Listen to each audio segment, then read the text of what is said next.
नमस्कार सर्वांना. श्री स्वामी समर्थ. नर्मदे हर. एकादशी महात्म्य कथासार. सफला एकादशी मार्गशीर्ष शुक्ल पक्ष. तर भगवान श्रीकृष्ण म्हणाले, राजेंद्र, मोठमोठ्या दक्षिणा देऊन केलेल्या यज्ञांनीही मी तितका संतुष्ट होत नाही जितका एकादशी व्रत केल्याने होतो. मार्गशीर्ष महिन्याच्या कृष्ण पक्षात सफला एकादशी येते. त्या दिवशी भगवान नारायणाची विधिवत पूजा करावी. जसे नागामध्ये शेषनाग, पक्षामध्ये गरुड, देवामध्ये श्री विष्णू श्रेष्ठ आहेत, तसेच सर्व व्रतांमध्ये एकादशी व्रत श्रेष्ठ आहे. तर एकादशीचे जागरण करणाऱ्याला जे फळ मिळते ते हजारो वर्षांच्या तपश्चर्येनेही मिळत नाही. तर एकादशी कथा श्रवण करण्यापूर्वी थोडं भगवंताचं नामस्मरण करू. ओम नमो भगवते वासुदेवाय. ओम नमो भगवते वासुदेवाय. ओम नमो भगवते वासुदेवाय. हे नृपश्रेष्ठ, आता सफला एकादशीची पावन कथा ऐक. श्रीकृष्ण म्हणाले की, हे धर्मराज, पूर्वी चंपावती नगरीमध्ये माहिष्मंत नावाचा एक राजा राज्य करत होता. त्याला 4 पुत्र होते. त्यात लुंपक नावाचा सर्वात वडील मुलगा अत्यंत दुराचारी कृतज्ञ असा होता. तो संत सज्जनांची निंदा करी, हरिकथेला तुच्छ लेखी, कर्मभ्रष्ट दुर्जनांच्या संगतीत काळ घालवी, स्वतःच्या हिताकरिता चांगल्या चांगल्या लोकांशी कलागती करी आणि राजपुत्र या नात्याने त्यांना धाक दाखवून त्रास देई, जुगार खेळी, मदपान करून धुंदा होई, कुलवान परस्त्रियाकडे पापी इच्छेने पाही व त्यांना जबरीने भ्रष्ट करी, बहुतेक काळ वेशेच्या घरी घालवी, तिचे मन संतुष्ट ठेवण्याकरिता घरातील द्रव्य आणि तेही चोरून तिला नेऊन देत असे. माहिष्मत राजाला आपल्या पुत्राच्या दुराचाराबद्दल अत्यंत वाईट वाटत असे. अशा रीतीने त्याच्या त्या चंपावतीतील नागरिकांना अत्यंत त्रास होऊ लागला.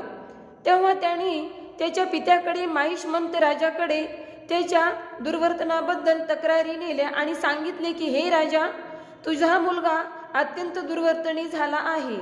त्याच्या दुर्वर्तनापासून आम्हाला अत्यंत त्रास होतो. तेव्हा ऐक, त्याचा बंदोबस्त तरी कर, नाहीतर आम्हाला ही नगरी सोडून जाण्याला सांग. नागरिकांचे हे भाषण ऐकून राजाने, मी त्याचा बंदोबस्त करतो, तुम्ही निर्भय असा, इतपर त्याच्यापासून तुम्हाला कोणताही त्रास होणार नाही असे सांगून त्यांना निरोप दिला. नागरिक निघून गेल्यानंतर राजाने पुष्कळ विचार करून शेवटी असे ठरवले की प्रजेचे पालन करून तिला सौख्य देणे हेच राजाचे मुख्य कर्तव्य आहे. तेव्हा या दृष्टीने मला माझ्या मुलाच्या त्रासापासून प्रजेला होणाऱ्या दुःखाचे निवारण केले पाहिजे. या कामात मुलावर जरी कोणताही घोर प्रसंग आला तरीही माघार घेता उपयोगी नाही असा निश्चय करून राजाने आपल्या मुलाला नगराबाहेर हाकून दिले. तेव्हा त्या नगरीतच काय, पण त्या नगरीच्या आसपास सुद्धा त्याला कोणीही आश्रय दिला नाही. तेव्हा तो भटकत भटकत घोर अशा एका अरण्यात शिरला. एका अश्वत्थ वृक्षाखाली एक मोडकी तोडकी झोपडी होती. तिथे तो राहू लागला. खावयास धान्य मिळत नसल्यामुळे हिंसा करून मांस भक्षण करू लागला. थोड्याच दिवसात त्याची सर्व वस्त्रे प्रावरणे फाटून गेली. तर अशा रीतीने बराच काळ गेल्यानंतर त्याला दारिद्र्य व सत्ताहीनतेची जाणीव त्रास देऊ लागली. तेव्हा त्याने त्या चंपावती नगरीतील लोकांचा सूड घेण्याचा निश्चय करून त्या अरण्यातील क्रूर दृष्ट अशा रानटी लोकांच्या साह्याने प्रयत्नाला सुरुवात केली, पण त्या प्रयत्नाला यश मिळत नसे. चंपावतीतील नागरिकांना व स्त्रियांना लुटण्याची व त्यांची घरेदारे जाळून विध्वंस करण्याची त्याची दुष्ट आशा अपुरी राहिल्यामुळे खिन्नतेतच दिवस कंटू लागला. तो सफला एकादशीचा दिवस जवळ आला. सफला एकादशी ही मार्गशीर्ष मासात येते. मार्गशीर्ष मास हा अत्यंत थंडीचा काळ असतो आणि त्यावेळी अत्यंत कडाक्याची थंडी पडली होती. दशमीचे दिवशी रात्री त्या थंडीमुळे त्याला अत्यंत त्रास होऊ लागला. अगोदरच अरण्य, त्यातून ती मोडकी तोडकी झोपडी, फाटके वस्त्र, या त्याच्या स्थितीत त्याला त्या कडाक्याच्या थंडीपासून स्वतःचाच बचाव करिता येईना. झोपडीच्या बाहेर कुडकुडूत पडला. दात वाजू लागले. तेव्हा विस्तव करून थंडीचे निवारण करावे असे त्याच्या मनात आले. पण विस्तव करण्याला जवळ साधने नव्हती. ही साधने त्या अरण्यातील लोकांपासून जमा करावी असा विचार करून उठू लागला. तो त्याला जागचे उठवेना. तेव्हा दुःखाने, हे परमेश्वरा, मजवर हा कोण घोर प्रसंग आणिलास असे म्हणून देवाला दोष देऊ लागला.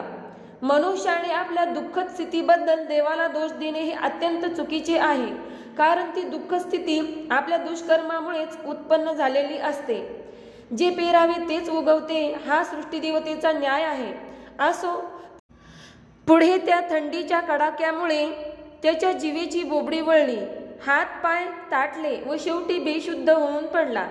दशमीची रात्र संपून सपला एकादशीचा दिवस उगवला, तरीही सावध होईना.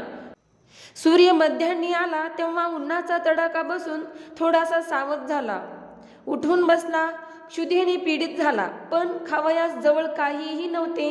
तेव्हा हरिण, डुक्कर यासारख्या कोणत्या तरी प्राण्याचा वध करून त्याचे मांस भक्षण करावे असा त्याने विचार केला व लगेच आपले धनुष्यबाण घेऊन चालू लागला. पण त्याला चालवेना.